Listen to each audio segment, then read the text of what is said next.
Bonjour à tous, je suis Rouaïda Ayash, une des associées d'Architecture Studio, et au nom d'Architecture Studio, je voudrais vous souhaiter la bienvenue dans nos bureaux pour cette table ronde et remercier tous les participants à cet événement, qu'ils soient connectés ou présents, et remercier particulièrement Elisabeth Laville, fondatrice d'Utopie, et Frédéric Myriel de Colliers International qui vont participer avec nous, Mariano Efron et Marie-Caroline Pio, pour débattre, discuter de la question des bureaux. Alors, pourquoi la question de bureaux?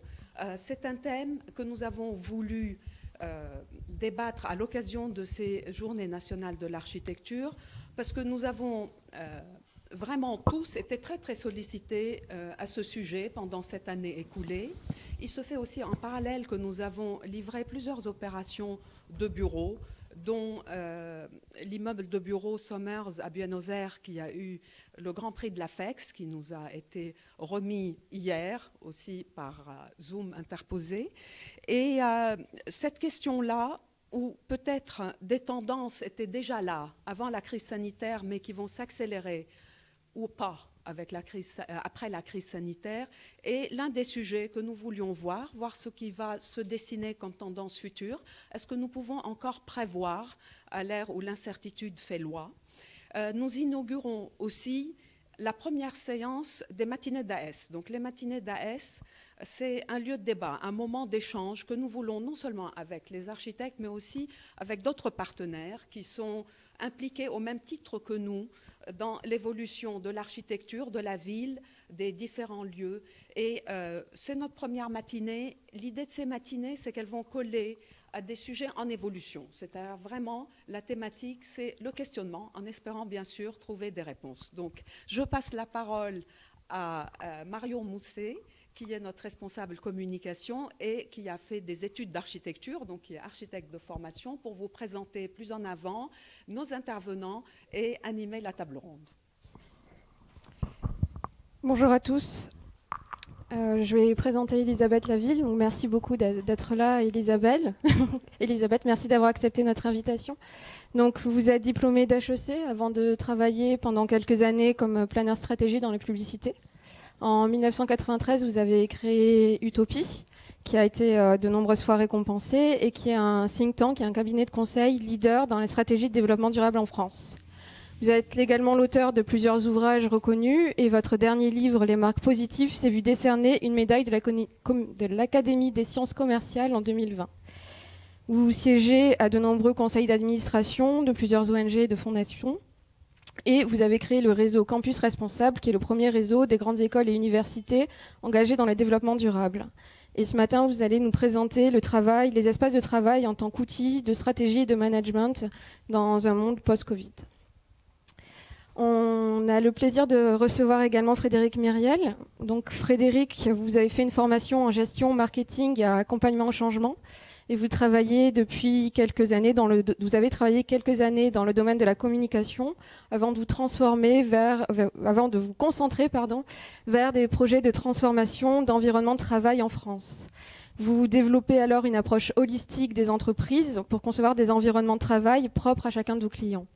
Et donc, ce sont vos 25 années d'expertise qui vous amènent à diriger aujourd'hui les activités Workplace Consulting, Change Management et Recherche et Développement chez Colliers International France. Et aujourd'hui, vous allez nous présenter 5 scénarios prospectifs modélisant les évolutions impactant le secteur tertiaire en France. Donc, merci à vous. Et enfin, je souhaiterais vous présenter Mariano Efron et Marie-Caroline Pio, qui sont tous les deux architectes associés de l'agence Architecture Studio. Donc Marie-Caroline, vous avez particulièrement dirigé la réhabilitation du campus universitaire de Jussieu à Paris et également plusieurs projets en Chine où vous avez séjourné pendant 4 ans et où vous avez été la première directrice de l'agence Architecture Studio à Shanghai. Et aujourd'hui, vous êtes également enseignante à l'école d'architecture de Paris-Val-de-Seine. Mariano, vous êtes diplômé de l'Université nationale de l'École d'architecture de Buenos Aires. Cette dernière année, vous avez particulièrement eu à votre charge la direction de projets comme l'école de commerce Novantia à Paris, mais également beaucoup de projets de bureaux en France ou à l'international, comme notamment le siège de la Caisse d'épargne à Bordeaux ou encore le projet Summers à Buenos Aires, qui a reçu un prix donc hier. Et vous avez enseigné à l'université de Buenos Aires, à l'école polytechnique de l'université de Lund en Suède, ainsi qu'à l'ESA Paris-Val-de-Seine. Et vous allez nous présenter 10 propositions dans les espaces de travail à l'heure de la transition numérique et écologique. Mais avant cela, je vais laisser la parole à Elisabeth Laville, qui va débuter cette séquence. Merci. Alors à la question quel bureau construire demain, j'ai l'impression qu'il y a plusieurs éléments de réponse. D'abord, j'étais frappée en préparant cette table ronde. Je repensais, nous on a publié effectivement une petite note chez Utopie en 2015 qui s'appelle « L'espace de travail, un outil de stratégie et de management ». Et à l'époque, on avait écrit pas mal de choses et interviewé pas mal de gens sur la révolution en cours ou à venir dans les espaces de travail. Et je me souviens notamment qu'on avait fait un petit déjeuner de lancement de la note et il y avait une intervenante qui maintenant est chez Jones Lang LaSalle, je crois, et qui disait c'est sûr, dans 5 ans, donc 2020 ou 10 ans, le nomadisme sera la norme et le bureau sera juste un point de chute quelques jours par semaine pour des contacts un peu plus humains, un peu plus de collaboration, etc. Et le reste du temps, on sera la plupart du temps sur une présence virtuelle. Alors évidemment, à l'époque, ça paraissait un peu improbable en fait. Mais évidemment, on n'avait pas prévu le Covid ou la Covid. Donc, ce qui est très frappant, c'est qu'aujourd'hui, finalement, la crise sanitaire a été finalement un accélérateur de ce qui nous était annoncé sur « Ah oui, bientôt tout le monde sera en télétravail et le bureau sera un endroit où on ira quelques jours par semaine seulement ». Alors, parce que les technologies, les digital natives, on n'avait pas prévu la crise sanitaire. Mais ça revient un peu au même. Et c'est pas le seul facteur. Hein. Il y a, par exemple, l'inversion du travail individuel ou collaboratif. Je crois que c'est dans des proportions 20-80 et ça s'est inversé en quelques décennies, en 1 ou 2 décennies. Donc tout ça fait que on n'a plus les mêmes bureaux qu'il y a 20 ans, c'est sûr.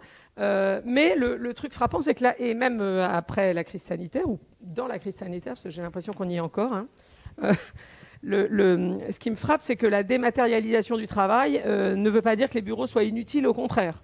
Ce que ça dit en revanche, c'est que ça va changer le rôle du bureau et probablement son organisation spatio-temporelle, etc. C'est-à-dire qu'effectivement, on va avoir des bureaux qui fonctionnent un peu plus comme des tiers-lieux, en fait, où peuvent venir des gens de l'entreprise, mais aussi des gens de l'extérieur, justement avec l'idée de se retrouver, de faire des réunions, des séminaires, des ateliers de discussion, etc. On va avoir des bureaux organisés aussi, et ça avait déjà commencé, hein, tout ça, mais en fonction des tâches qu'on doit accomplir, donc les espaces pour se concentrer et réfléchir tout seul, les espaces pour débattre à plusieurs, des espaces pour décider. J'avais même vu des lieux pilotes qui disaient non, la décision c'est un truc très particulier, donc il faut des salles particulières qui ne sont pas les mêmes que celles pour débattre, etc.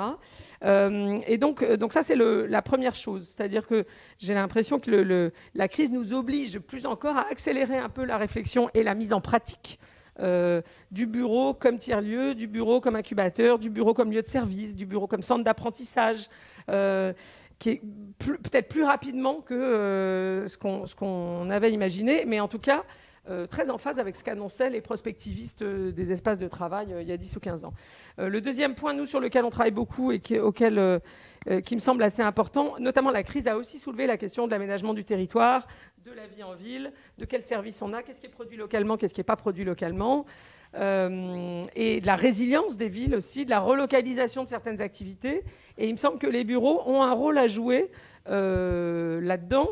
Nous, on a travaillé notamment pour le territoire de Plaine Commune, et c'était assez frappant de voir que c'était, en termes de production de richesse par tête, un des territoires qui produisait le plus de richesse en France, et en même temps un des territoires les plus pauvres. Et donc il y a cette espèce de décalage qui est que la richesse produite sur le territoire ne profite pas aux habitants du territoire. Et donc les bureaux peuvent contribuer par leurs achats, déjà dans un premier temps, à rééquilibrer ça, à être une locomotive importante du développement de l'économie locale et de la fameuse relocalisation que tous les Français appellent de leur vœu, ou appelaient de leur vœu en tout cas au moment du déconfinement. J'avais sorti quelques petits chiffres en Île-de-France, les activités de conseil, communication, ingénierie et les sièges sociaux, sans compter la finance et les administrations qui en rajouteraient. Ça représente 800 000 emplois. Donc, et avec des achats de 108 milliards d'euros. Donc c'est hyper conséquent et les bureaux peuvent jouer un rôle pour tisser des liens avec le territoire local, créer des synergies, favoriser l'économie circulaire, le réemploi, j'en sais rien, dans les chaises qu'on achète, les tables, etc. Tout ça pourrait circuler, travailler avec des chantiers d'insertion. Enfin, il y a plein de choses, de la construction à l'exploitation, aux services qui sont proposés, qui peuvent vraiment être stimulés dans l'économie locale par les bureaux. D'ailleurs, vous avez maintenant un certain nombre de... Je pense à une friche aux États-Unis, une friche urbaine qui s'appelle Brooklyn Navy Yard, où la foncière, qui est d'ailleurs une foncière associative qui gère le lieu, qui fait 370 000 m² de mémoire, s'est donné pour rôle de rassembler là des sièges sociaux de petites boîtes ou de grosses boîtes, mais avec une idée, c'est qu'il doit y avoir des synergies entre elles pour que globalement, il y ait plus de production de richesse du fait d'avoir rassemblé ces gens-là dans cet espace. Donc ça amène à des stratégies différentes et les bureaux peuvent être aussi un espace, je rappelle, même chose, Île-de-France, c'est 54 millions de mètres carrés, c'est juste énorme, peuvent et sans doute doivent être un acteur aussi de la ville fabricante. Vous savez qu'aujourd'hui, les villes ont un taux d'autonomie complètement dérisoire sur tout ce qu'on consomme, 2% sur l'alimentaire, 3% sur tout ce qui est produit manufacturé. Je crois qu'Anne Hidalgo, à Paris, a l'objectif de passer à 50% d'autonomie de la ville, je ne sais plus, c'est 2030. En tout cas, les bureaux peuvent contribuer à ça, parce qu'ils ont de l'espace pour, j'en sais rien, accueillir des unités de recyclage sur place, selon ce qui est produit comme déchets. Pourquoi pas, évidemment, produire de l'énergie de manière autonome, avoir de l'agriculture urbaine sur les toits, etc. Ça, on en voit un peu plus. Installer des boutiques ateliers pour des artisans. Il peut y avoir plein d'espaces qui soient aussi ouverts sur la ville, ouverts sur le quartier, et qui finalement fassent aussi, on avait regardé ça, nous on a travaillé notamment sur le siège social d'Engie, il y a moyen par exemple de choisir des services et des activités sur site qui correspondent aussi à ce qui manque dans le quartier, ce qui va être utile aux salariés, par exemple, sur un gros siège social, mais qui correspond aussi à un besoin des habitants alentours. Dans le cadre du siège social sur lequel on a travaillé, c'était plutôt des supérettes, des médecins, etc. On peut aussi mobiliser l'offre locale, c'est-à-dire faire connaître aux salariés les lieux de vie ou les lieux de service sur le territoire, parce qu'évidemment, ça permet de faire en sorte que vous avez plein de gens qui viennent sur un siège social dans la journée, mais qui dépensent de l'argent dans l'environnement local, de manière à stimuler l'économie locale.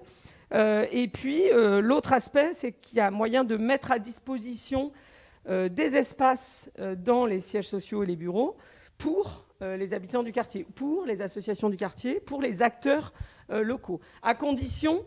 donc ça, c'est la mutualisation des espaces, mais à condition de les avoir conçus comme ça. C'est-à-dire qu'un parking peut très bien devenir un marché le week-end et un amphi peut très bien devenir une salle de spectacle, à condition qu'il ait été conçu avec cette possibilité en tête. Parce qu'évidemment, si l'amphi, une fois que vous accédez à l'amphi, vous accédez à l'intégralité des bureaux, c'est pas possible. Donc il faut qu'on ait d'autres accès, etc. Mais je pense que penser les bureaux avec cette ouverture sur l'extérieur, c'est évidemment très intéressant. Et le dernier point, en fait, en conclusion, qu'on avait développé dans l'étude, c'était vraiment cette idée que souvent on dit oui, les bureaux, alors ça va être le reflet de ce qu'est l'entreprise et sa marque, etc. Mais avec un regard un peu dans le rétroviseur, c'est-à-dire et nous on pense c'était un peu le sens de la note, que les bureaux sont aussi un outil de stratégie, un outil de construction de la marque, un outil de management. Ça fait évoluer le type d'espace de travail que vous créez, ça fait évoluer les relations entre les gens, ça fait évoluer le management, ça fait évoluer l'approche d'innovation, par exemple le fait d'être très ouvert ou pas, le fait de concevoir les bureaux, non pas avec des zones, comme je disais tout à l'heure, par service ou par département, mais pour que les services et les départements se croisent, qu'il y ait des frictions, qu'il y ait des interactions, etc. Ça fait concevoir les bureaux pour renforcer l'ancrage local de l'entreprise, que vous allez faire là où sont ces bureaux, mais vous pouvez le faire dans plein d'autres implantations que l'entreprise a, là où elle source ses matières premières, etc. Donc c'est hyper important de voir les bureaux comme un outil de stratégie et du coup d'avoir une stratégie pour ces bureaux. C'est-à-dire en gros de prendre le temps avant de se dire, de la construction à l'exploitation, comment on fait, souvent un siège social, si on prend des grosses entreprises, c'est un gros investissement, comment on pense ces lieux-là pour qu'ils nous fassent avancer, en fait, et pas juste qu'ils reflètent qui on est au moment où on s'y installe ou qui on sera dans 5 ans. Et donc, il faut une stratégie hyper cohérente de la construction à l'exploitation, au service, etc. C'est pas toujours fait, je trouve. Vous avez sûrement Architecture Studio plus de vision que moi là-dessus, mais j'ai l'impression que aussi les gens se disent ah non mais ça, on va prendre du temps pour faire ça. J'ai l'impression que le temps qu'on consacre à ça, c'est évidemment du temps qu'on gagne après et de la valeur surtout pour les usagers et pour l'ensemble de l'écosystème. De la même façon, et ça sera mon dernier point, si on pense les bureaux comme ça, il n'y a pas que le résultat final qui compte, mais aussi la façon dont on va les concevoir. Donc le fait typiquement d'associer les corps de métier en amont dans la partie chantier, les usagers à la définition du lieu, etc. Ça fait aussi partie de même qu'on dit il faut une approche en coup global, cette vision un peu holistique dans le temps et dans l'espace des bureaux et dans les fonctions, est évidemment hyper importante. Merci beaucoup. Je laisse la parole à Frédéric Myriel.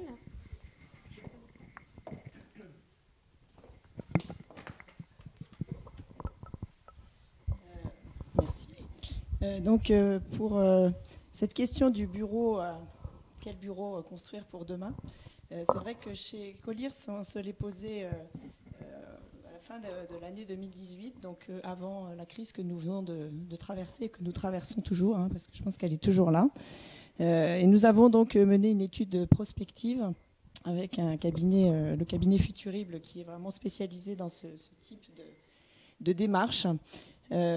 Pour se questionner sur finalement à horizon 2030, c'était notre cible, en France et dans le domaine tertiaire, je tiens à préciser que c'est dans ce domaine-là, comment va évoluer ce que nous on appelle plus volontiers l'environnement de travail, parce que finalement on parle bien de tout ce qui va fédérer, ce qui permet aux collaborateurs de mener sa mission dans l'entreprise. Donc effectivement, on le voit déjà à travers le nombre de variables que nous avons étudiées. On a sélectionné un certain nombre de variables qu'on voulait creuser, que l'on estimait avoir un rôle, un impact en fait sur l'évolution de l'environnement de travail. Donc il y a des choses qui sont directement liées effectivement à l'environnement de travail en tant que tel, comme les sujets de la culture de l'entreprise, comme les temps de travail, le télétravail dont on parle tant aujourd'hui, comme les enjeux de QVT dont vous faisiez allusion tout à l'heure. Voilà, après, il y a l'écosystème un peu plus large, comment vont évoluer les formes d'emploi, ça aussi, ça a une incidence sur la façon dont va évoluer l'environnement de travail, comment va évoluer la valeur travail, il se pose des tas de questions aujourd'hui sur ce sujet. Et puis, encore un peu plus largement, comment va évoluer l'habitat des ménages demain dans la France de demain, comment va évoluer la mobilité physique urbaine, etc. etc. Donc, on a regardé ces 17 variables. Sur chacune de ces variables, on a fait un certain nombre d'hypothèses d'évolution. Et ensuite, on a croisé ces hypothèses et on en a retiré 5 scénarios. On aurait pu en retirer beaucoup plus. Voilà, il y avait plein de possibilités. Mais voilà, nous, il nous a semblé que ces 5 scénarios que je vais vous présenter rapidement étaient peut-être ceux qui nous semblaient questionner le plus, parce que bien évidemment on aimerait se dire qu'il n'y a qu'un seul scénario, mais il n'y en a pas qu'un, il y en a plusieurs qui se dessinent, et donc après chacun est un peu caricatural, je l'admets, mais voilà, ça permet de voir quelles pourraient être les tendances. Ce qui est aussi frappant dans ces scénarios, ce qui nous a frappé nous avec l'arrivée de cette crise, c'est que finalement toutes les tendances, elles étaient là. Elles étaient sous-jacentes, on va le voir à travers les scénarios. Après, aujourd'hui, toute la réflexion à mener, c'est de savoir quelles sont celles qui vont se pérenniser et quelles sont celles, au contraire, qui vont finir par revenir en arrière. Entre autres, un des sujets dont on parle aujourd'hui beaucoup, qui est le télétravail. Voilà, je ne suis pas certaine que ça évolue peut-être dans les proportions qu'on imagine aujourd'hui. Enfin, voilà, nous, quand on côtoie beaucoup d'entreprises, il y a beaucoup de questionnements sur ce télétravail. Il y a beaucoup de questionnements aussi sur comment est-ce que je fais revenir les gens au bureau. Donc rapidement, ces 5 scénarios. Le premier scénario, donc, qui est le scénario du statu quo, alors qui était avant la crise, qui est finalement, si on continue comme on a commencé aujourd'hui, qu'est-ce qui va se passer ? Donc avec une politique climatique peu volontariste, des centres-villes qui restent toujours des lieux très chers où il est difficile de se loger, où on va retrouver donc surtout des gens aisés, etc., et les familles en périurbain. quand même des premiers départs vers la région. On voyait déjà quand même des gens qui commençaient à aller s'installer en région. Et le déploiement de la 5G aussi, un sujet qu'on a beaucoup regardé, généralisé sur le territoire. Donc du coup, ce qu'on voyait dans ce scénario, c'est qu'il y avait quand même toujours cette forte centralité à Paris et dans le Grand Paris, avec toujours une organisation dans les entreprises très hiérarchique. Et puis un télétravail qui évoluait à 35% pour l'ensemble des salariés et qui restait assez modéré de 1 ou 2 jours par semaine. Et donc en termes d'environnement de travail, d'espace de travail, de bâtiments, effectivement il y avait quand même une évolution des bâtiments vers quelque chose de plus vertueux, un peu plus de recherche de respect de l'environnement. Et le siège restait vraiment toujours le lieu, la vitrine, le lieu que l'on organisait pour attirer les personnes, avec toujours ce sujet de l'optimisation à tout prix. L'optimisation du nombre de mètres carrés, etc. Et donc, on y accueille plus volontiers les professions à forte valeur ajoutée. Et ce qu'on voit, et ce qu'on voit déjà quelquefois, on va mettre tout ce qui est fonction de back-office, etc., plutôt un peu plus éloigné des centres-villes et dans des lieux où le coût du loyer va être moins onéreux. Voilà. Et puis dans ce scénario, le coworking reste une soupape de flexibilité, ce qu'on voit un peu déjà aujourd'hui, avec, on estimait nous à 50% de grandes entreprises qui pourraient utiliser les espaces de coworking comme souplesse dans la façon de gérer leur immobilier. Le deuxième scénario, qui est celui de les vertus de la transition énergétique. Dans ce scénario, en fait, le point de départ, c'est de se dire qu'il y a une prise de conscience, un sursaut généralisé de l'urgence climatique. Donc, tout le monde s'y met, les individus, les collectivités, l'État, etc., pour que les choses soient faites, pour que on prenne en compte ce sujet partout. Donc, il y a des normes et des réglementations ambitieuse, on va vers des quartiers avec une mixité d'usage. La 5G est généralisée, mais dans ce scénario, on a estimé qu'il y avait un usage assez raisonné de la part des personnes. Il y a toujours ce sujet sur jusqu'où on va aller dans l'acceptation en fait du traitement des données individuelles. On est beaucoup dans des entreprises où on est dans une organisation apprenante avec une démocratie d'entreprise. Dans ce scénario, on estimait que 60% des salariés étaient dans des entreprises de ce type. Et dans ce scénario, le travail n'est plus non plus une valeur essentielle. On commence à voir beaucoup de personnes qui vont travailler 4 jours dans une entreprise, toujours en CDI, parce que le CDI reste quand même le Graal, mais qui vont avoir une activité à côté, soit associative, soit dans une autre entreprise, voilà, pour avoir un meilleur équilibre entre sa vie personnelle et la vie professionnelle. La région parisienne prime toujours dans ce scénario.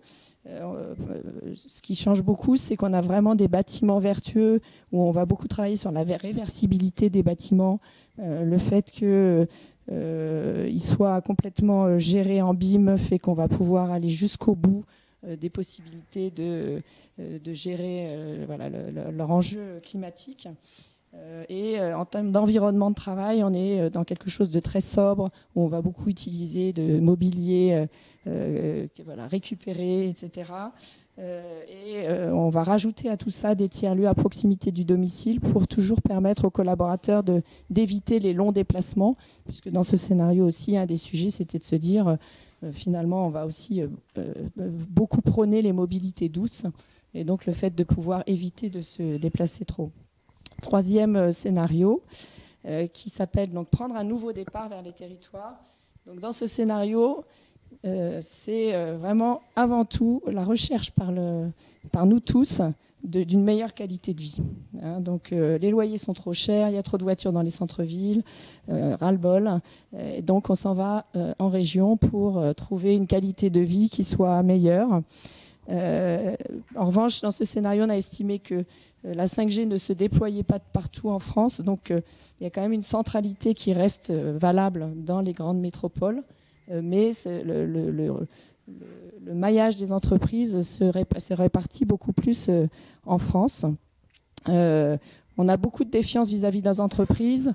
Dans ce scénario, on estimait que l'intelligence artificielle avait détruit beaucoup d'emplois. Il n'y avait pas eu d'anticipation, donc beaucoup de gens qui se retrouvaient en dehors de l'entreprise, et donc beaucoup de personnes qui étaient plus dans un système, là aussi, de slashing, c'est-à-dire j'ai un emploi, mais j'ai aussi une multitude d'autres activités pour réussir à m'en sortir avec une progression de l'emploi indépendant, enfin, du travail indépendant. Voilà. Et donc là, c'est vraiment l'entreprise qui suit le mouvement.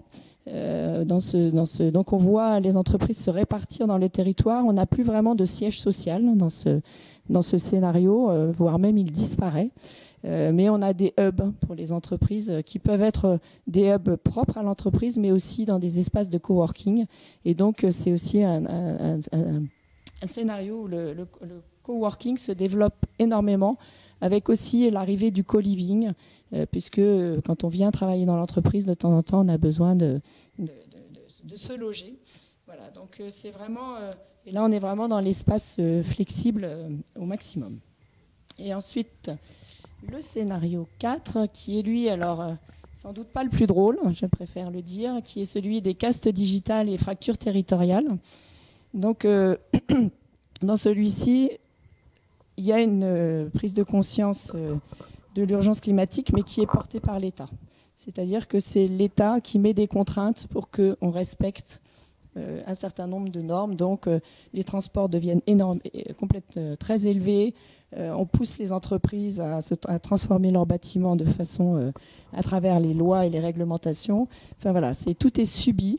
Et donc, dans ce scénario, on a aussi les entreprises qui sont toujours à la recherche de plus de performance.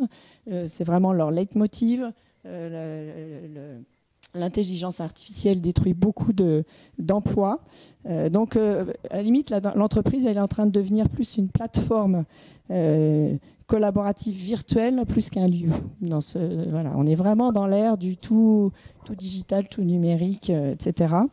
Et on a vraiment une grosse distinction entre ceux qui réussissent à avoir un CDI et qui sont les emplois aux plus fortes valeurs ajoutées qu'on va pouponner, etc., qui on va donner des merveilleux espaces de travail, et puis à côté les autres qu'on va mettre, j'allais dire, dans des usines tertiaires, un peu plus loin des centres-villes. Et donc dans ce scénario, on a vraiment des bâtiments et un immobilier très variable selon l'endroit où il se situe. Bon, c'est pas le plus drôle des scénarios, mais il fallait le faire. Et quelquefois, il y a des moments où on se demande s'il finirait pas par arriver. C'est vrai que dans la crise qu'on traverse aujourd'hui, on voit bien que ça crée aussi des fractures entre les personnes. Et donc, c'est quelque chose qu'il faut avoir à l'esprit.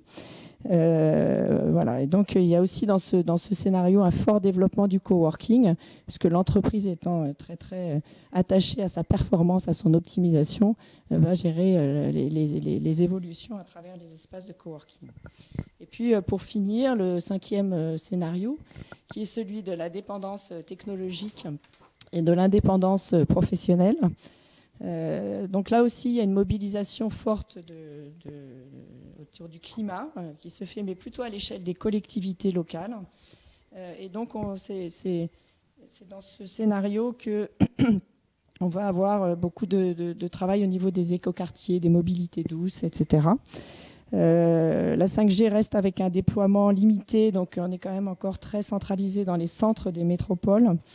Et il y a toujours une certaine défiance vis-à-vis des grandes entreprises surtout, et un choix des salariés d'aller plutôt vers des petites entreprises où ils vont être plutôt dans des choses à taille humaine, où ils se retrouvent plus, il y a plus de sens par rapport à ce qu'ils souhaitent faire, et puis aussi beaucoup plus de travailleurs indépendants. Donc, ce qui veut dire que la grande entreprise, elle réagit, puisqu'elle va être obligée d'être de plus en plus en interaction avec les PME pour pouvoir évoluer. Elle a de plus en plus de mal à attirer. Donc, pour mener à bien sa mission, eh bien, elle va faire appel à des PME. Et donc, il y a un rapport en fait, qui s'inverse, où c'est plus la PME qui décide finalement avec qui elle a envie de travailler. ou TPE même, et l'indépendant également, plutôt que la grande entreprise. Voilà. Donc ça change ce rapport.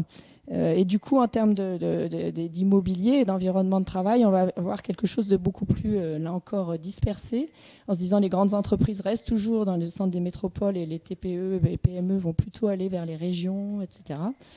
Et donc, on a un immobilier qui devient beaucoup plus des petites surfaces, ou alors, pour les PME qui vont chercher peut-être à retrouver des immeubles où elles vont retrouver un certain nombre de services, d'avoir des immeubles à multi-activités, multi-services, etc., une espèce d'éco-quartier recréé à ce niveau-là. Donc voilà, et la grande entreprise reste toujours l'immeuble un peu vaisseau qui va attirer. Donc voilà, à travers ces 5 scénarios, on voit bien qu'il n'y a pas une réponse en fait à l'évolution du bureau de demain, mais parce que tout ce qu'on voit à travers ces scénarios, finalement, c'est toujours là. Alors on est en train de remettre à jour cette étude, de se repencher sur un certain nombre de variables pour voir comment elles vont évoluer là dans les mois à venir. Enfin, on essaye de se projeter, là, encore une fois. Je pense que malgré tout, dans l'intitulé de la conférence, c'était évolution, mutation. Je pense qu'il va y avoir quand même une mutation. On est moins dans l'évolution. Jusqu'où ira cette mutation? Je pense que la question reste quand même encore assez entière. Je disais tout à l'heure que quand même, moi, dans ce que j'entends autour de moi, le télétravail reste quand même encore un gros sujet de questionnement. Enfin voilà, il y a pas mal de sujets où on voit qu'on hésite encore à évoluer. Donc l'environnement de travail, mais on y reviendra peut-être un peu plus longuement tout à l'heure. Voilà, il va évoluer, mais voilà, à quelle vitesse, la question reste entière. On va se la poser effectivement par la suite. Mariano, je vous laisse présenter donc 10 propositions à l'heure de la transition écologique et numérique.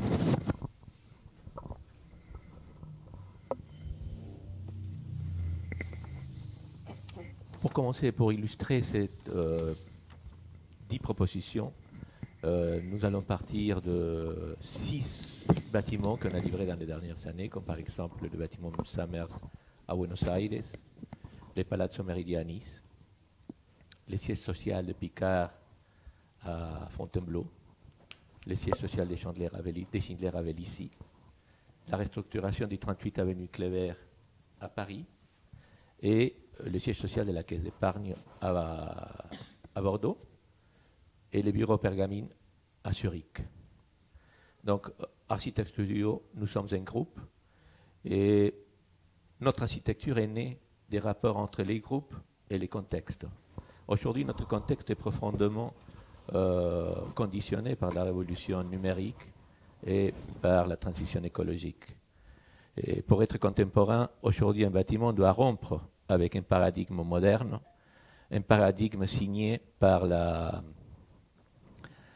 l'exploitation des ressources naturelles. Et donc,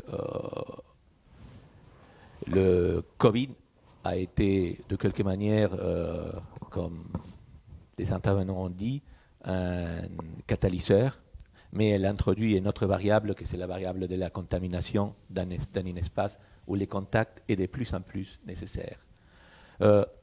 Quelles sont ces propositions? La numéro 1, très importante, revaloriser les lieux. Dans un monde qui devient de plus en plus virtuel, le travail des conceptions architecturales est de mettre en valeur le lieu. Mettre en valeur le lieu, c'est mettre en valeur la relation entre l'humain et les sites. De rendre les sites particuliers, de rendre les sites uniques pour mieux vivre. Donc par exemple, à Buenos Aires, dans un site anodin, dans un site bordé par des murs pignons, dans ce site complètement comme on trouve des milliers, un bâtiment établit un rapport harmonieux avec les bâtiments voisins à travers des courbes tangentielles. Ces courbes vont permettre de générer des façades dans des endroits où il y avait des pignons. Des façades cristallines remplacent les pignons aveugles. À Paris, par exemple, cette terrasse, c'est un espace de convivialité dans les bâtiments de l'avenue Kléber qui ouvre la relation de l'usager, la relation de la personne qui travaille avec les grands paysages parisiens. À Bordeaux, le poste de travail est toujours en contact avec la Garonne. Numéro 2, retisser des liens. dans ce monde qui encourage l'individualisation, l'importance du travail, c'est de retisser des liens sociaux. Donc, des espaces de circulation, des espaces de connexion sont des lieux où on bâtissait tous ces activités, comme par exemple, et vont permettre d'émerger les idées créatives. Comme par exemple à Buenos Aires, les circulations sont conçues comme un véritable périscope. Un périscope éclairé naturellement, ouvert sur la ville. Cet périscope va permettre une promenade éclairée, une promenade de plaisir pour mettre en contact toutes les personnes qui travaillent dans les bâtiments. À Nice, les plateaux s'ouvrent vers des terrasses. Ces terrasses, en contact avec les climats méditerranéens, vont être un endroit de contact, un endroit de friction, où les personnes vont se rencontrer, vont prendre du plaisir et se connecter. À Bordeaux, nous avons réalisé un espace qu'on appelait des éco-pockets, que c'est un des espaces bioclimatiques qui reliait verticalement les bâtiments. Il était toujours en contact avec une cafétéria, avec un espace de rencontre.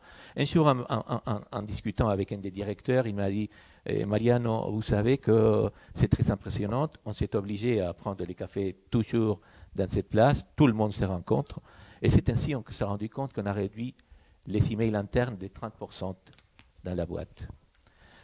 Réduire l'empreinte environnementale. Si bien les paradigmes modernes étaient liés à l'exploitation des ressources, aujourd'hui on est très préoccupé pour réduire l'empreinte environnementale de nos bâtiments. Et il y a beaucoup de méthodes de calcul, il y a beaucoup de méthodes d'évaluation, et nous prenons soin à chaque bâtiment essayer de chercher la manière de réduire l'empreinte environnementale de nos bâtiments. Donc par exemple, on a une démarche très simple, traditionnelle à Zurich, donc que c'est la démarche traditionnelle. Les bâtiments se protègent du soleil, son apparence change. Une démarche de décarbonation à Nice, on a construit un bâtiment avec une structure bois qui permet de décarboniser dans un bâtiment de 9 étages tous les processus de construction. À Bordeaux, on utilise une démarche plutôt physique. C'est une peau très performante qui permet de bien isoler les bâtiments pour permettre à des bureaux avec des bétons apparentes restituer l'énergie thermique et l'énergie frigorifique stockée tout au long de l'année. Et à Buenos Aires, on a travaillé sur une démarche paramétrique à partir d'un mapping des apports solaires. Nous avons conçu une façade qui permet filtrer 74% des apports solaires. 4. Everlasting, ever-changing. Nous concevons nos bâtiments comme des systèmes très simples. Une approche plutôt minimaliste, c'est plutôt un élément minimal, un élément unique qui se répète de manière donnée, de la même manière identique, pour mettre en valeur les passages du temps.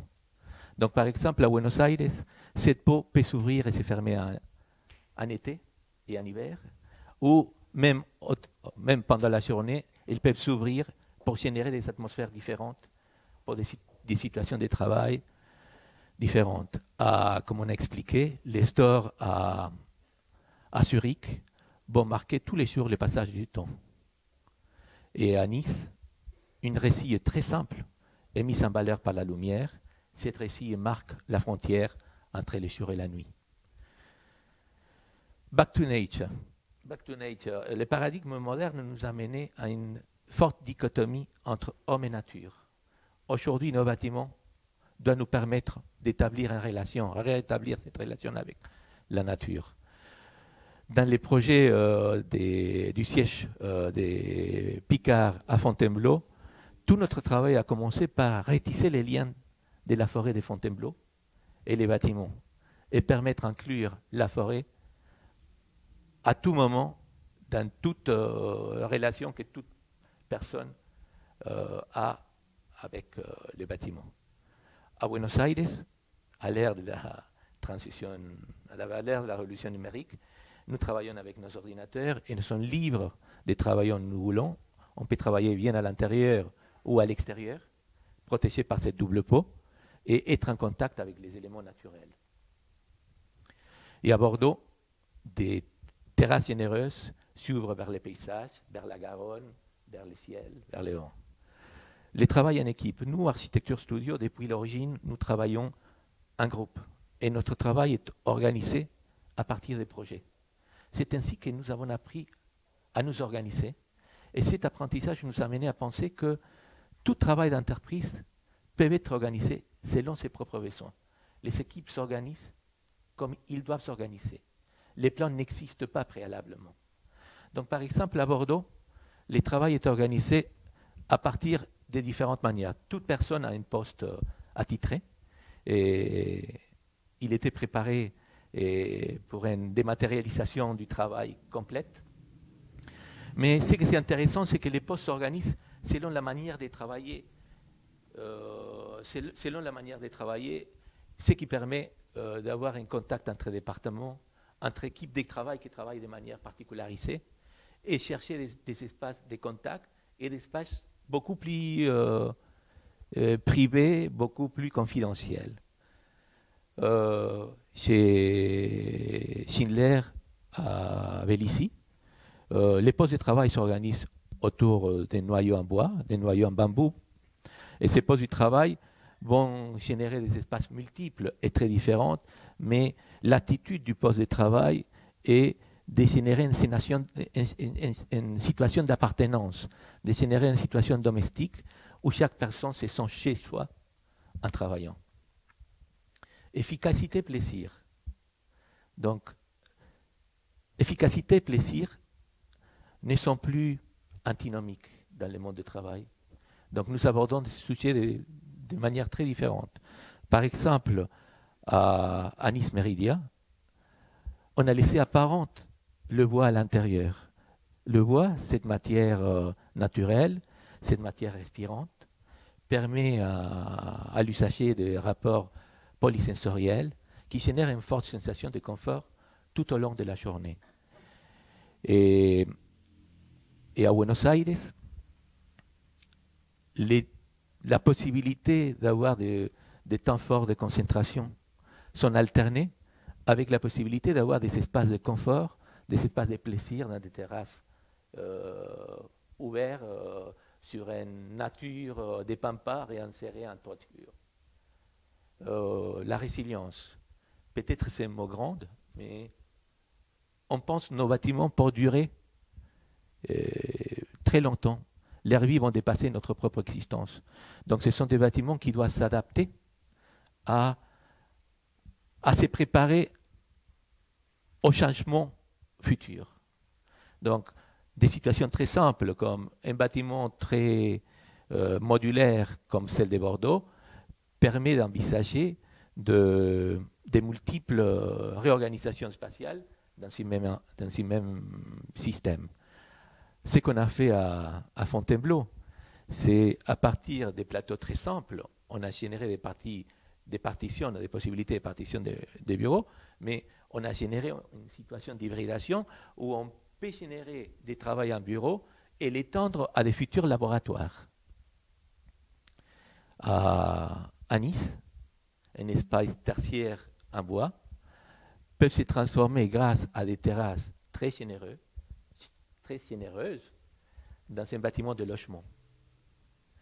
Et à Zurich, ce qu'on a vécu, c'est qu'on a commencé un projet pour un bâtiment tertiaire. Cet bâtiment tertiaire, aujourd'hui, est devenu une école de formation paramédicale. Et les sujets qu'on a évoqués, que vous avez évoqués précédemment, c'est attirer les talents. C'est un problème central aujourd'hui pour notre travail, pour le travail de toutes les entreprises et de toutes les institutions. Et c'est une entreprise doit pouvoir exprimer l'éthique et l'identité de l'entreprise. Donc, à Bordeaux,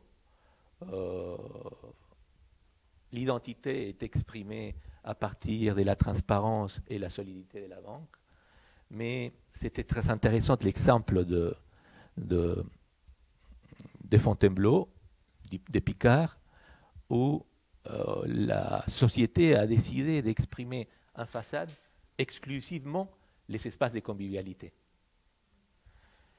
Et à Schindler, l'atrium en bambou est une vitrine pour mettre en valeur les savoir-faire de Schindler avec ses ascenseurs. Au-delà du paradigme, les paradigmes modernes étaient signés, comme Frédéric disait de quelque manière, pour l'efficacité et l'optimisation. Aujourd'hui, l'outil informatique nous permet de simuler les comportements de nos bâtiments. Et ce qu'on va essayer de faire, et ce qu'on essaye de faire à chaque instance, c'est, par simulation, établir un nouveau rapport avec la nature d'équilibre. Donc c'est ainsi que, par exemple, le paradigme disait, pour un bâtiment à basse consommation, à Bordeaux, la peau devait être 30% transparente et 70% opaque.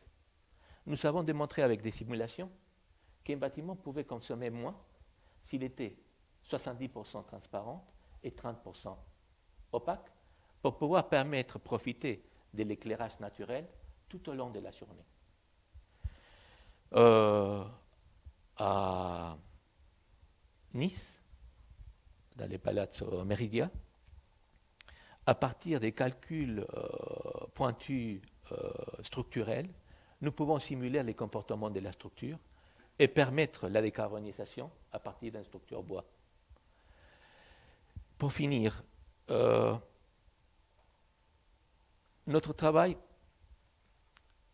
est de générer des espaces généreux, des fois au-delà de la commande, comme par exemple ces espaces de convivialité à Fontainebleau, l'atrium de Schindler, les éco-pockets de Bordeaux, les terrasses de Nice, ou les balcons où on travaille à Buenos Aires, des espaces qui n'existaient pas dans la commande, mais des espaces qui permettent d'imaginer qu'il y a un futur pour trouver de nouvelles manières de travailler et vivre les espaces de travail.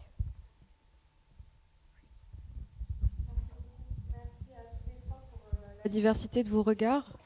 Donc, lors de nos différentes réunions préparatoires, on a évoqué plusieurs notions qui ont été un petit peu saillantes dans nos discussions, et notamment une notion qui est la notion de l'hybridation, que ce soit dans les espaces à la fois physiques mais également virtuels. Et je voulais laisser la parole à Frédéric Myriel sur ce sujet. Pour vous, qu'est-ce qu'évoque cette notion d'hybridation ?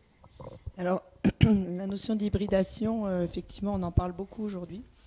On parle beaucoup du travail hybride. Alors, effectivement, il y a une première notion qui est comment est-ce qu'on arrive à gérer ce bon équilibre entre le travail à distance et le travail en présentiel. C'est un peu ce qu'on entend beaucoup aujourd'hui dans le discours ambiant. Mais c'est vrai que pour nous, c'est un sujet sur lequel on travaille beaucoup et qui a une incidence sur la façon dont vont évoluer les environnements de travail, parce que finalement, travailler de façon hybride, tout en continuant à améliorer la performance de l'entreprise, garantissant un équilibre vie professionnelle, vie personnelle, c'est vraiment un enjeu fort pour les entreprises.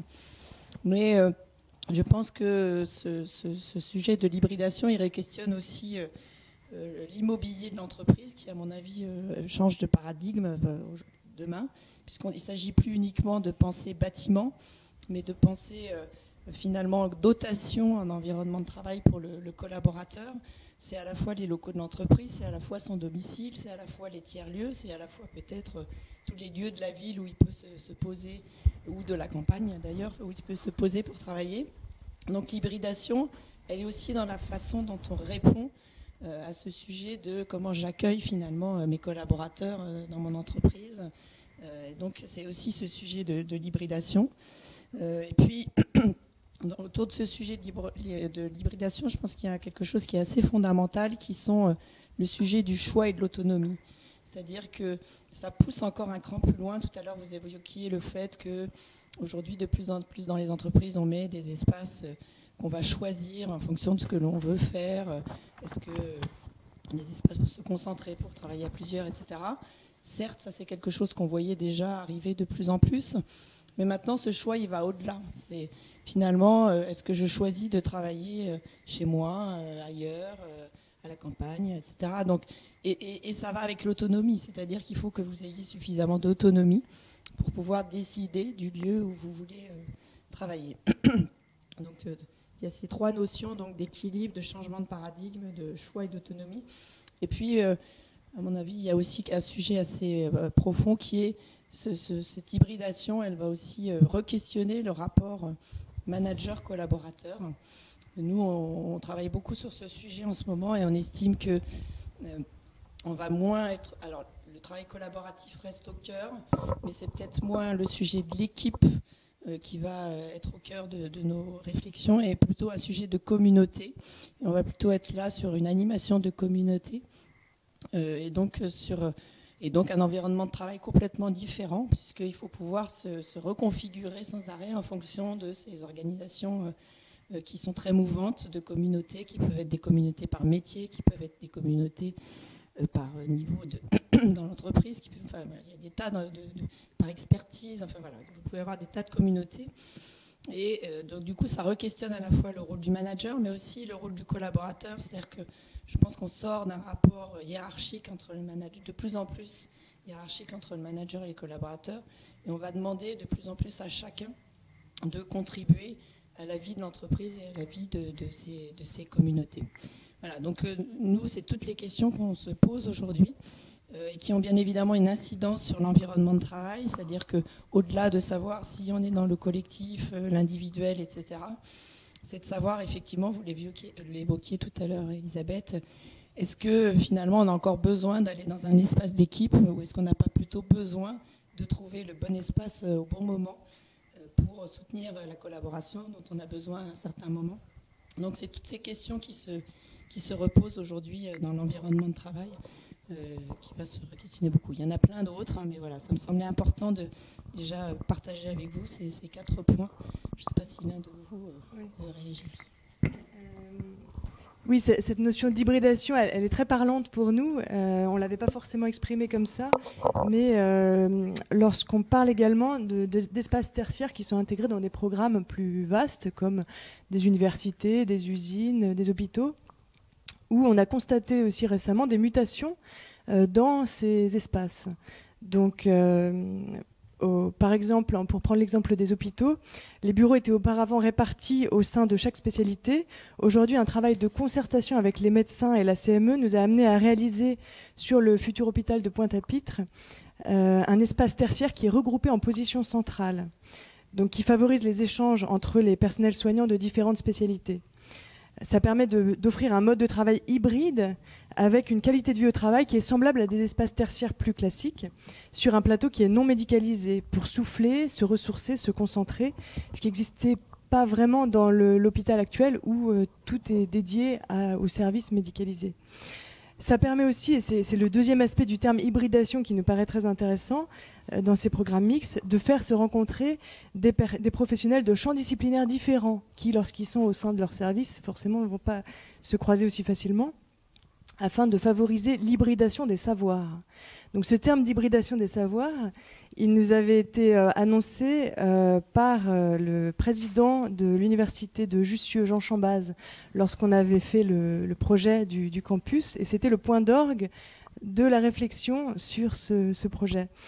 Dans le projet du campus de l'ESSEC qu'on est en train de réaliser actuellement, des espaces de générosité ont été créés au sein de la tour de la recherche, donc qu'il appelle la Green Tower, et donc on a créé des espaces non programmatiques en utilisant les escaliers, les espaces de circulation, de terrasses, un petit peu comme à Buenos Aires, on a des espaces non chauffés qui sont entre l'intérieur et l'extérieur, et qui sont organisés à la manière d'un arbre qui vient relier l'ensemble des départements de la tour en offrant des espaces d'échange, de repos et de convivialité pour les chercheurs des différents domaines et pour permettre cette hybridation des savoirs.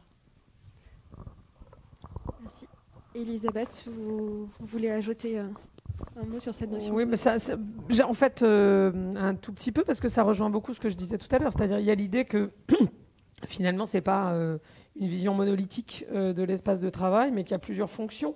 Et que c'est à la fois un lieu, entre guillemets, fermé pour que les équipes d'une entreprise se retrouvent de temps en temps, dans un contexte où quand même elles sont parties pour passer de plus en plus de temps, enfin faire de plus en plus de télétravail, même si le télétravail, il ne faut pas idéaliser ni ce qui se passait avant, ni ce qui se passe maintenant. C'est-à-dire que le télétravail pose plein de questions qui sont des nouvelles questions, notamment chez les plus jeunes, chez les plus jeunes en particulier, mais pas que.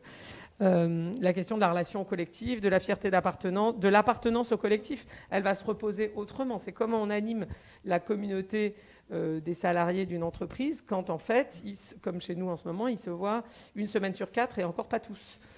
Donc évidemment que ça change et cette question de l'appartenance va être vitale. Donc effectivement, il n'y a plus de vision monolithique. C'est à la fois un lieu fermé pour que les gens d'une entreprise se retrouvent et créent ce sens du commun et du collectif, et en même temps un espace de coworking où, après tout, puisque les salariés d'entreprise eux-mêmes vont bosser ailleurs, on peut imaginer que l'entreprise elle-même aménage ces espaces de manière à accueillir d'autres acteurs de son écosystème, comme au moins partiellement un espace de coworking. Et puis la question et c'est très en lien avec la stratégie d'innovation, ce que je disais tout à l'heure, le fait que les entreprises soient plus fermées mais ouvertes vers l'environnement, le quartier, etc., accueillent d'autres acteurs, j'en sais rien, des agriculteurs urbains, des gens des artisans qui travaillent le numérique, etc. Ça va aussi frictionner avec les savoir-faire de l'entreprise et amener d'autres choses. De la même façon que, alors clairement dans les campus, mais aussi dans les entreprises, la question de l'hybridation des savoirs, la façon dont on cultive l'interdisciplinarité se pose. C'est-à-dire c'est plus le marketing dans un coin, la compta ailleurs et la production encore, ou la qualité encore ailleurs. La question, c'est comment on fait que ces gens-là se parlent. On sait très bien, alors ça, dans les entreprises, sur les innovations, je crois qu'il y avait une étude sur les prix Nobel qui a montré que 90% des idées qui avaient donné matière ensuite à un prix Nobel n'étaient pas du tout venues au bureau, mais plutôt dans les couloirs, à la cafette, en discutant avec quelqu'un d'autre. Donc comment on recrée ce truc-là? Dans les campus, c'est très marquant, parce qu'avant, il y avait le bâtiment des sciences, le bâtiment des humanités, etc. Enfin, encore avant, il y avait le quartier latin où tout le monde se mélangeait, en fait. Et puis, à un moment, on a refait des campus très loin où ils ne se mélangent plus. Les ingénieurs sont à Saclay, d'autres sont ailleurs. Et la question, c'est comment on refait à nouveau ce mélange, parce que la complexité des problèmes qu'on doit résoudre aujourd'hui, si vous prenez le climat, il y a des aspects très tech et il y a des aspects très soft, plus sociologiques, plus liés à la solidarité, à la résilience, qui demandent cette hybridation des savoirs. Et on ne pourra pas résoudre ces problèmes-là de manière convaincante, comme tous les problèmes d'ailleurs qui se posent en ville, si on n'a pas cette mixité des savoirs. C'est un énorme sujet globalement, sur la façon dont pas que dans les bureaux, dans les campus, mais un peu partout. Mais justement, pour rebondir sur cette notion d'appartenance, ou en tout cas d'ancrage à un écosystème, Mariano, la question de l'ancrage des projets de bureaux dans la ville, c'est quelque chose sur lequel vous pouvez réagir? Oui, mais j'ai pensé qu'on pouvait la connecter... Le micro. Oui, certainement, mais j'ai pensé qu'on pouvait la connecter même avec l'idée d'hybridation. Donc, et aujourd'hui, on se rend compte qu'en face des différentes entreprises ou des institutions, comme Marie-Caroline parlait des bâtiments tertiaires, des espaces tertiaires dans des centres de recherche ou des centres d'éducation, des universités, on voit que ce qu'on doit faire en tant qu'architecte, c'est, comme on présentait, c'est mettre en valeur les caractéristiques uniques que chacun des usagers peut trouver avec les lieux et générer des emplacements stratégiques pour pouvoir reconnecter la personne qui veut travailler à un lieu spécifique avec son espace de travail. Par exemple, vous venez de parler de Paris et les quartiers latins. Aujourd'hui, par exemple, on voit, avec l'exemple de l'essai qu'on est en train de faire, qui est dans les écoles de commerce, il y a eu une situation de mettre en valeur l'espace dans lequel ces talents qu'on fait venir apprendre et à enseigner doivent entretenir avec son espace quotidien. Et pour nous, l'architecture, c'est faire émerger cette sensation des relations entre notre vie courante de tous les jours et notre relation avec les lieux.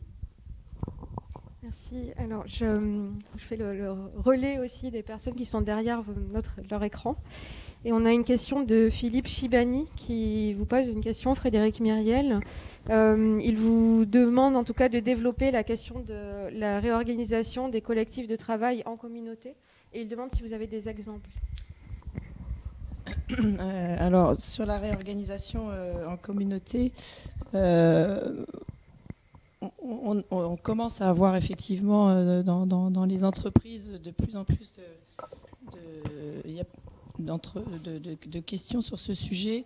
Bon, les prémices ont été, je pense aussi dans le sujet des équipes agiles, où on était dans ces sujets où on se reconfigurait beaucoup en fonction des projets, etc. Et c'est quelque chose qui est en train de voir le jour dans les entreprises. Je pense qu'on est vraiment aux prémices, donc on n'a pas vraiment d'entreprises qui sont allées jusqu'au bout de ce sujet de la communauté.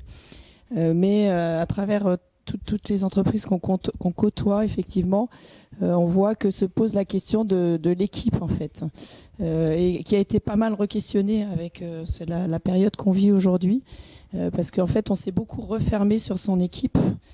Surtout pendant le confinement, il s'agissait de survivre, enfin voilà, d'arriver à vivre en équipe. Et puis on a un peu oublié ce sujet de la transversalité. Il est énormément re-questionné aujourd'hui dans les entreprises. C'est comment, à travers le sujet de l'hybridation, on arrive à la fois à garder de la transversalité et garder ce sentiment d'appartenance à l'entreprise, etc.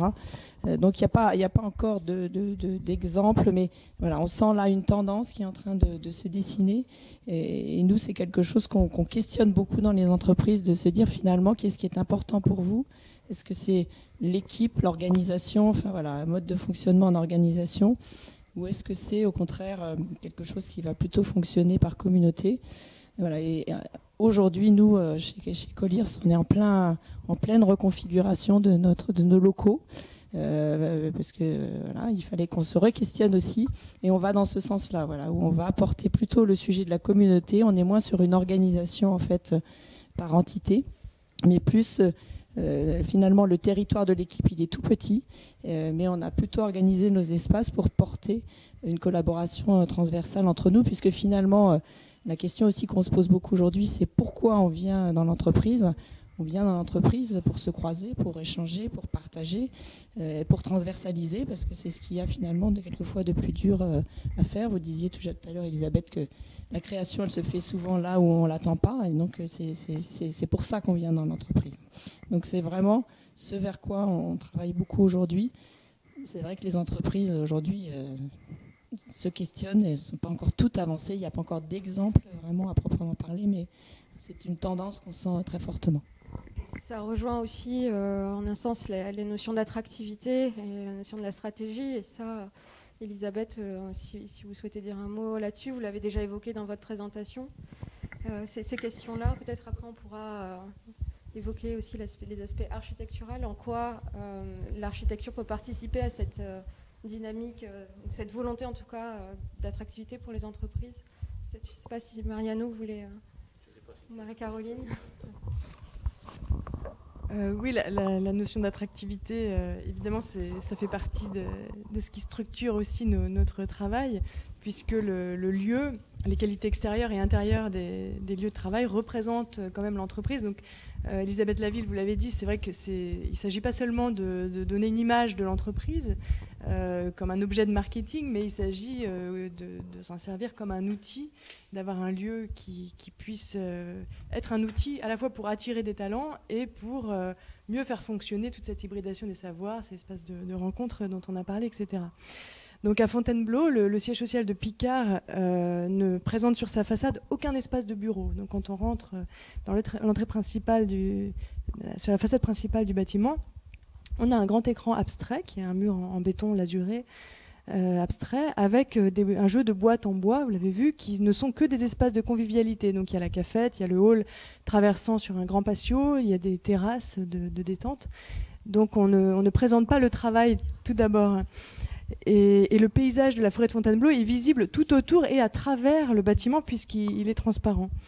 Et donc ce projet représente la volonté de l'entreprise Picard de renforcer la présence historique de son siège à Fontainebleau. Ça fait peut-être partie du scénario 3 de Frédéric Myriel d'accompagner un nouveau départ vers les territoires, où là il y a une présence qui est plus forte qu'elle n'était à l'origine à Fontainebleau. Et donc ça permet d'attirer des talents, notamment parisiens, qui peuvent être aussi intéressés par une qualité de vie au travail, aux abords de la forêt, dans un contexte qui est complètement différent. Juste un mot là-dessus. C'est vrai que sur la question de l'attractivité, alors on vit une période particulière, parce que on voit, la question aujourd'hui, c'est pour une partie des gens qui sont en télétravail la plupart du temps, c'est comment, qui a été évoqué tout à l'heure, comment on les fait, entre guillemets, revenir au bureau. Et d'ailleurs, c'est intéressant déjà de poser la question comme ça. Je discutais l'autre jour avec un garçon qui a une agence dans le digital et qui lui, n'a pas de bureau. Il a fait ce choix depuis un moment. Il a une vingtaine de salariés, au motif que le digital permettait... Bon, il me disait, et en fait, il n'arrive pas à recruter les jeunes. Parce qu'en fait, ils ont quand même envie de se retrouver, d'aller boire des coups, pour caricaturer. Et les bureaux ne servent pas qu'à ça, mais ils servent aussi à ça. Et donc, c'est vrai que ça va poser. On va voir combien de temps ça dure, ce qui se passe après, comment ça évolue. Mais j'ai quand même l'impression que ça aura servi de point de bascule sur, le télétravail comme mode de travail, non pas principal, mais quasi, c'est possible.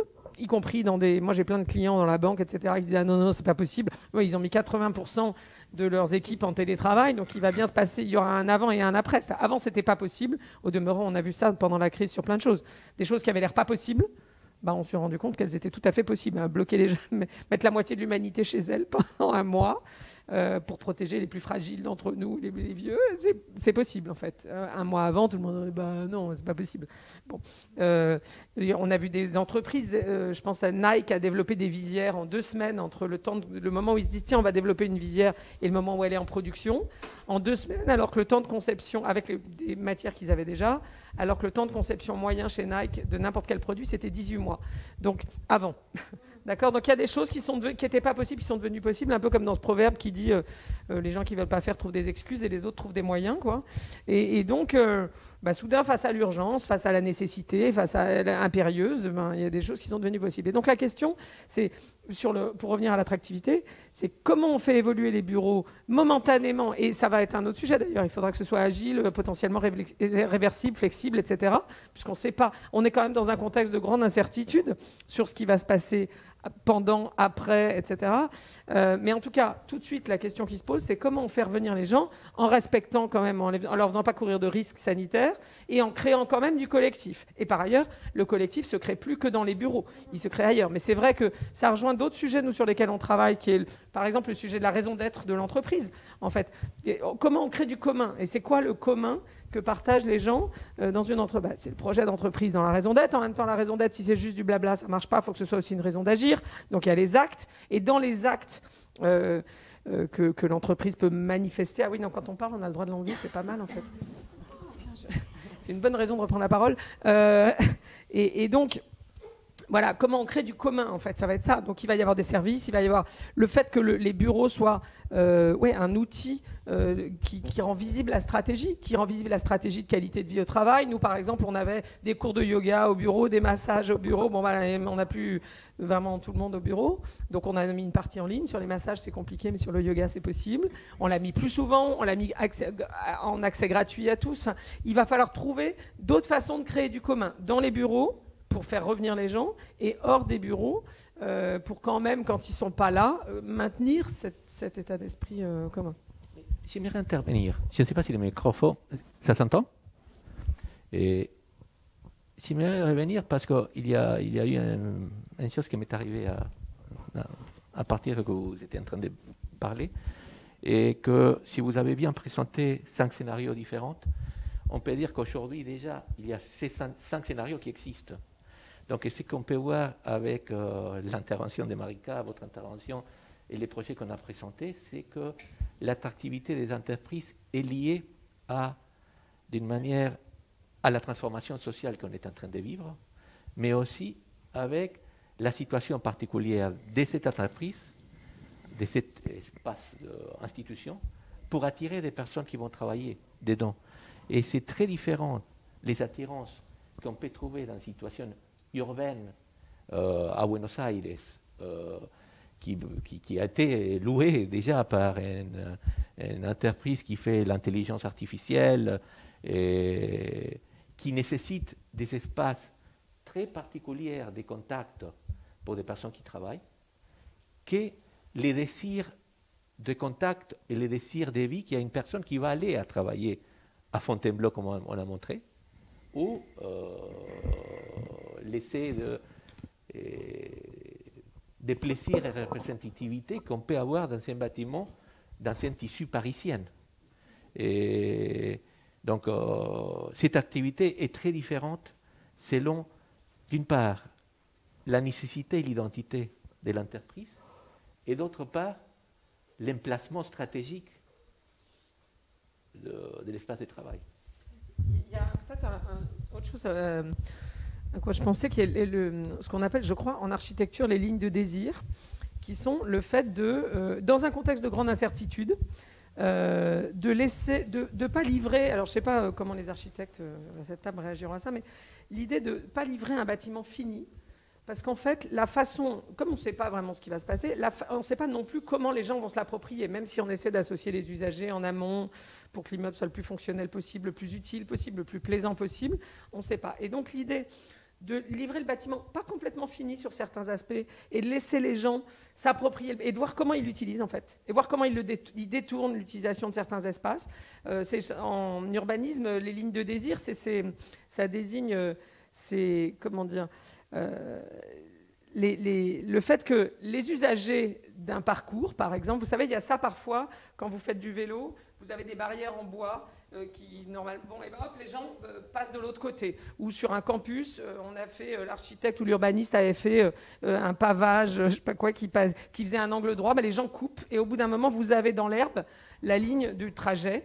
Et je me souviens avoir rencontré en Hollande une architecte qui avait fait un campus et qui avait dit, ben, en fait, on n'avait pas fait d'allée entre les bâtiments. Et on a laissé les gens voir comment... on a laissé le bâtiment servir quelques mois.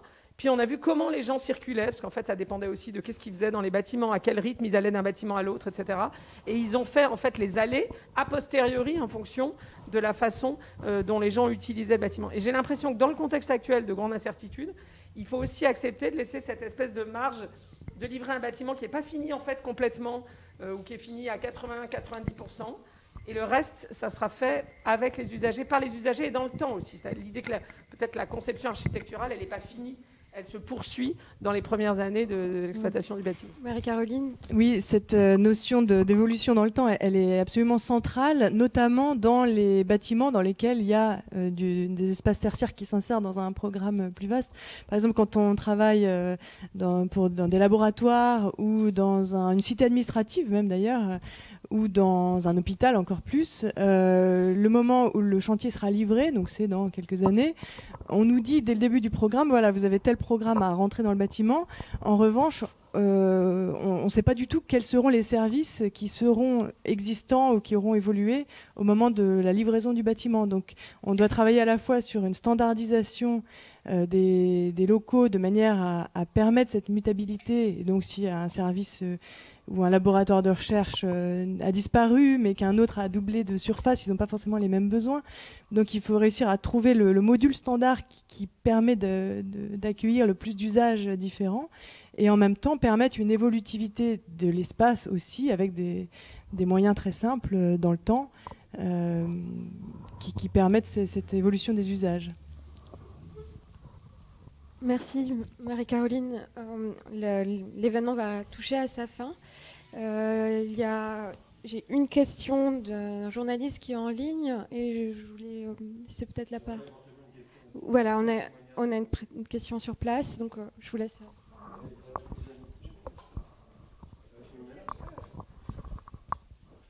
Non, en fait, Luc Le Châtelier, je travaille à Télérama, qui appartient au groupe Le Monde, et qui a déménagé le 13 mars dernier. Dommage. J'ai eu juste le temps d'aller chercher un carton et de rentrer chez moi pour télétravailler. Et donc je suis assez intéressé parce que j'ai entendu ce matin, effectivement, le télétravail à ses limites. Le collectif est quand même vraiment important et boire des coups, c'est aussi assez important avec des collègues. Mais ce que je voulais surtout noter, c'est le bâtiment dans lequel nous avons déménagé, qui a été fait par une star internationale de l'architecture, Snorita pour ne pas le nommer, et qui est un bâtiment où je trouve que les lignes de désir n'ont pas été respectées. C'est-à-dire que le problème aussi, c'est que le foncier à Paris est cher et que nous étions, je crois, au niveau du groupe, 1500 salariés à mettre dans les locaux. Du coup, on a fait des poulets en batterie. Enfin, pour être clair, c'est de l'open space généralisé, avec tout un tas de très petites salles de réunion pour se retrouver à 3, 4, 5, 10, 15 peut-être. Et il n'y a pas de choses assez grandes. Et là, maintenant, on s'aperçoit avec la crise qu'on traverse, d'abord que les locaux sont vides, et un open space vide avec 10 personnes au lieu de 70, c'est désespérant. C'est désespérant parce qu'on entend tout. Et les salles de réunion sont trop petites puisqu'il faut diviser la jauge par 2. Du coup, on arrive à se réunir tout seul à peu près. Voilà. Et donc, ça pose la question. Puis il y a une troisième question qui se pose dans cet immeuble et que je trouve...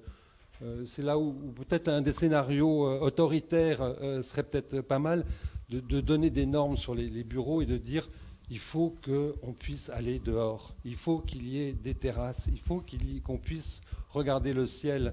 Là, cet immeuble a une petite terrasse au 6e étage, au 7e étage, et la réglementation parisienne a fait qu'il faut la planter, cette terrasse, parce que sinon, c'est pas bien pour la biodiversité.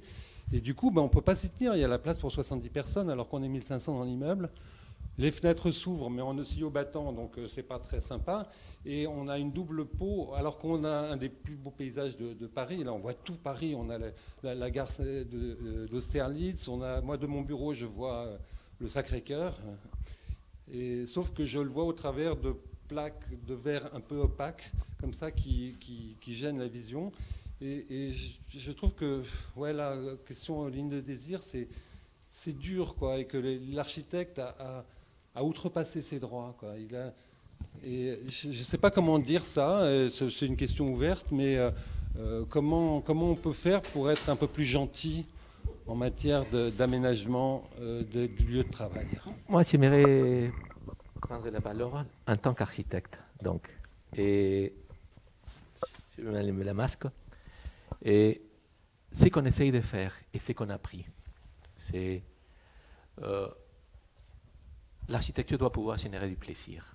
Quand on a vu le travail qu'on a fait à Bordeaux, le travail qu'on a fait à Fontainebleau, le travail qu'on a fait à Buenos Aires, c'est de générer du plaisir pour des personnes qui travaillent, de permettre à ces personnes d'avoir des échanges avec l'extérieur, de ne pas générer des sensations anxiogènes au milieu du travail. Qu'est-ce que c'est une sensation anxiogène? Avant, on pensait qu'on devait contrôler une fenêtre. Les bâtiments de Bordeaux, il est contrôlé par une centrale intelligente, mais chacun des usagers a la capacité d'interagir avec les bâtiments. Les bâtiments de Buenos Aires, qui est un peu sérigraphié, elle est complètement transparente. Et en plus, la personne ouvre les bâtiments, il interagit, il voit, il respire l'air qu'il veut. Il peut être dans son bureau, fermé, ouvrir complètement ses fenêtres, se protéger de l'extérieur, ouvrir la double peau.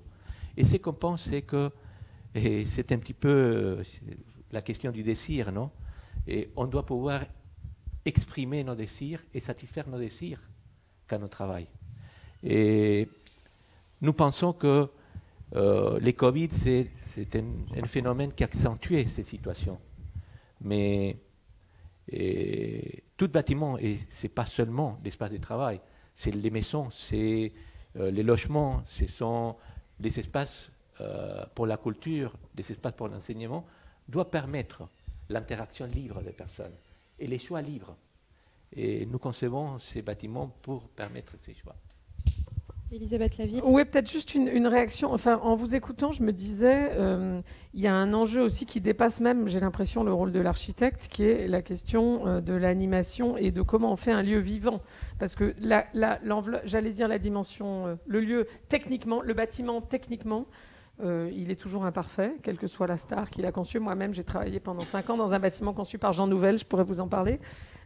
Donc, au fond, alors il y a la question de la ligne de désir, c'est-à-dire est-ce que les usagers ont la capacité de s'approprier, de détourner le lieu, au fond, et de détourner certains espaces. Mais il y a aussi, je pense, et peut-être que les entreprises consacrent insuffisamment de moyens à ça. Nous, on travaille beaucoup avec un concept qu'un de nos partenaires australiens a développé, qui s'appelle le placemaking. C'est comment je fais un lieu vivant. Et en fait, c'est pas parce que j'ai un lieu beau, joliment posé dans un endroit éventuellement pas mal, qu'il est vivant. Et donc la question de comment on fait un lieu vivant où les gens ont envie d'être et de rester, par exemple, dans les espaces publics. Le placemaking, à l'origine, ça concerne surtout les espaces publics, genre les places, les centres commerciaux, les parcs, etc. Et on s'aperçoit que si on fait cette démarche-là d'animation du lieu pour refaire un lieu vivant, alors les gens restent, ce qui dans un centre commercial n'est pas inintéressant, 20-30% de plus ont envie de passer du temps là. Et ça suppose une démarche proactive pour remettre des espaces verts, pour en faire des lieux plus hybrides, des lieux où il y a à la fois des services de bien-être, des lieux où il y a de la culture, des lieux où il y a, qui sont aussi des lieux d'apprentissage, qui sont aussi des lieux de convivialité, de remettre, j'en sais rien, y compris de prendre la rue, de prendre possession d'autres espaces, de mettre de la street food, enfin, dans des parcs, etc. On voit bien comment ça peut se déployer. Et je renvoie par exemple au label Well pour les bureaux, qui regarde, ce qui est assez incongru finalement pour un label de bureau, qui regarde aussi qu'est-ce que mangent les gens à la cantine, par exemple, en considérant que c'est un lieu où les gens se nourrissent, un bureau. Donc, il doit y avoir une démarche. Si on est orienté qualité de vie au travail, il y a aussi une démarche sur qu'est-ce que mangent les gens.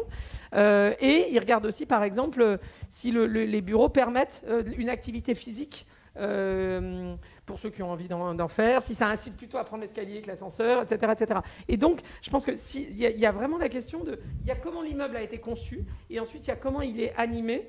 Et je crois vraiment, a fortiori, dans cette période où si on veut faire revenir les gens au bureau, etc., que cette dimension de placemaking, qui peut s'inspirer de ce qui existe dans les espaces publics, doit vraiment être hyper développée aussi sur les espaces de travail.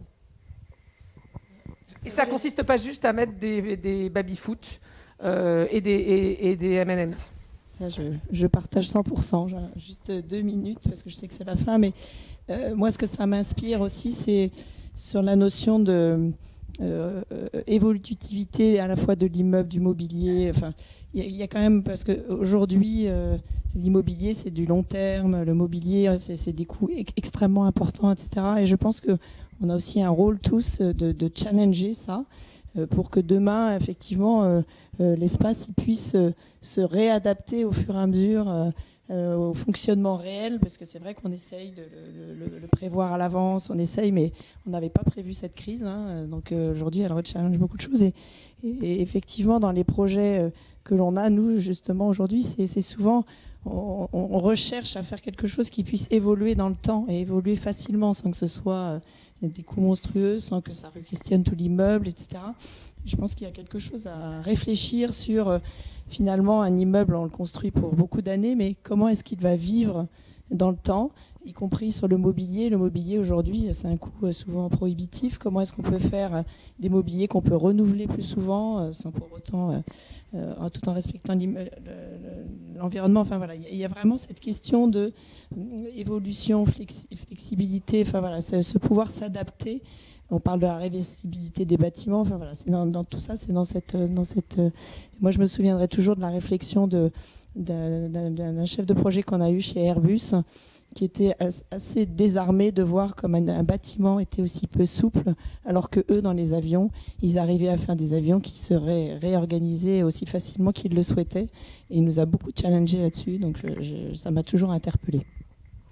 Merci. Pour finir l'événement, je vais vous poser une dernière question qui a été posée par Christine Muris de Objectif Grand Paris. Elle s'interroge sur la manière dont la crise a exacerbé toutes les évolutions dont vous avez parlé. Et donc ça s'adresse à vous trois.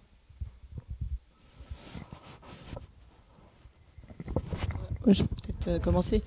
Ce que ça a exacerbé, c'est clair, c'était quelque chose qu'on entendait beaucoup aujourd'hui. C'est effectivement le fait de pouvoir mixer à la fois de la relation en présence et de la relation à distance. Ça, il me semble que ça va durer.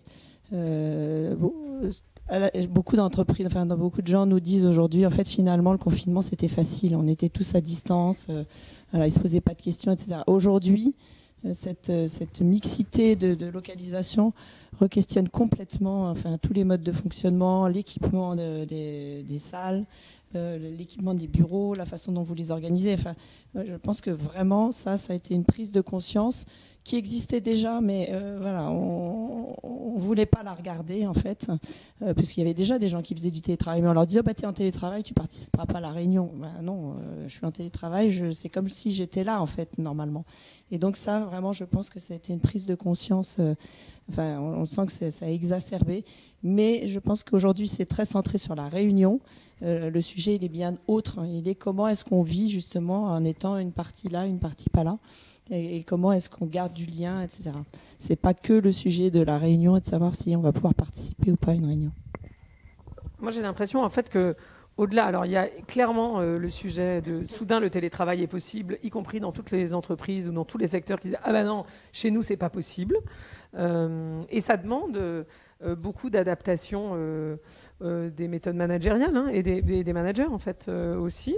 Mais si je passe ce truc-là, j'ai l'impression que la crise, elle a aussi servi d'accélérateur sur plein d'autres choses qui sont indirectement liées au bureau. Par exemple, la mobilité douce. Bon, si tous les salariés viennent en vélo, moi, je ne sais pas, nous, on est 50, j'en ai 3 qui me mettent les vélos au bureau. D'accord ? Donc là, ça va parce qu'on est en équipe, c'est pareil. Le jour où il y a les 50 qui viennent, mettons qu'il y en ait 2 fois plus maintenant qui viennent en vélo, ils se sont achetés en plus des vélos, maintenant même des vélos électriques un peu chers, donc on n'a pas envie de se faire piquer dans la rue, donc on ne garde pas dans la rue. Nous, on a essayé avec la ville de Paris de demander un parking à vélo, ça ne s'est pas fait. Bon, il y a des questions comme ça qui se posent vraiment aux entreprises, sans parler de la douche, que les salariés qui viennent de loin en vélo, maintenant qu'on peut venir de loin en vélo, peuvent demander, etc. Donc il y a une transition sur ce sujet-là. Et là aussi, je pense qu'on ne reviendra pas en arrière. Et d'ailleurs, par parenthèse, c'est très bon pour la santé. Donc comme par ailleurs, les entreprises ont des politiques sport au travail, autant que les salariés viennent effectivement à pied, en vélo, et encourager ça le plus possible. Donc ça va changer l'espace de travail. Ça va changer ce que j'évoquais tout à l'heure autour du placemaking. Il va falloir créer du commun autrement, pour des gens qui sont la plupart du temps pas ensemble ou une partie du temps pas ensemble. Et ça va demander en présentiel et en virtuel d'autres façons de créer du commun autour de la raison d'être de l'entreprise, mais pas que. Donc des pratiques collectives qui sont différentes. Et puisque la crise a changé aussi, on a vu déjà, ça nous a sensibilisés aux besoins de résilience, qu'on soit tous hyper résilients. Parce qu'à nouveau, on voit qu'on est confronté à des situations que personne ne pensait possibles. Donc sur les bâtiments, mais pas que, sur nos modes de vie, etc., ça renvoie à ayons pas trop de certitude sur oui, c'est sûr, les choses seront comme ça dans 10 ans, parce qu'en fait, si ça se trouve, elles sont très différentes dans 6 mois. Et donc, comment on a cette flexibilité dans les entreprises, dans leur organisation, dans un peu moins de certitude et plus de souplesse, d'agilité, etc. Et puis, un autre point sur lequel la crise a changé des choses, et ça rejoint ce que je disais tout à l'heure sur l'ancrage local des bâtiments en général, d'ailleurs, et des entreprises aussi, c'est cette question de la relocalisation. C'est puisqu'on était enfermés dans nos immeubles, dans nos quartiers, etc., la question de comment je suis connecté à mon environnement immédiat, aux artisans, aux commerçants, aux restaurants, aux bars de mon environnement immédiat, reprend de l'importance. Et donc cette question-là, ça se pose dans les bureaux, mais aussi pour les entreprises. Donc je pense que c'est vraiment plein de sujets sur lesquels la crise a... vous savez, moi, j'ai pas mal travaillé l'an dernier sur la question du point de bascule, parce qu'on a toujours l'impression qu'en fait, les choses sont sur le point de basculer quand le comportement, entre guillemets, alternatif dépasse 50%. En fait, pas du tout. Les gens qui ont travaillé là-dessus montrent que le point de bascule, il est quand la pratique alternative représente à peu près 10% de la population globale. À ce moment-là, vous changez la norme sociale, et à ce moment-là, la minorité active peut entraîner la majorité silencieuse. Et donc, la crise a fait, à mon avis, on le verra avec le recul, c'est assez compliqué de le voir maintenant, mais aura joué ce rôle-là sur tous ces sujets de relocalisation, de mobilité douce, évidemment de télétravail, de placemaking, etc. Mariano ? Oui, je partage. Et je pense que la crise a été un catalyseur et on a pu mettre en place des changements très rapides. Pour moi, il y a un paradoxe qui n'est pas résolu, que c'est une pensée progressiste en travail, nous amener à dire que l'amélioration des contacts, du travail est liée au contact. L'amélioration du lieu de travail est liée à générer des frictions. L'amélioration du lieu de travail est liée à générer la place du rencontre. Et ce que la crise produit, c'est l'association entre rencontre et contamination. Et je pense qu'aujourd'hui, ça, c'est peut-être la variable qu'on doit résoudre pour gérer cette crise en vie-travail. Mais bon, je pense qu'on fait notre mieux, non? Merci à tous. Merci à toutes les personnes qui étaient présentes aujourd'hui. Donc Elisabeth Laville, Mariano Efron, Frédéric Myriel, mais également Marie-Caroline Piot, les journalistes qui ont pu se déplacer et les journalistes présents également sur Zoom et les personnes qui nous ont suivis sur Facebook et YouTube. Merci à tous.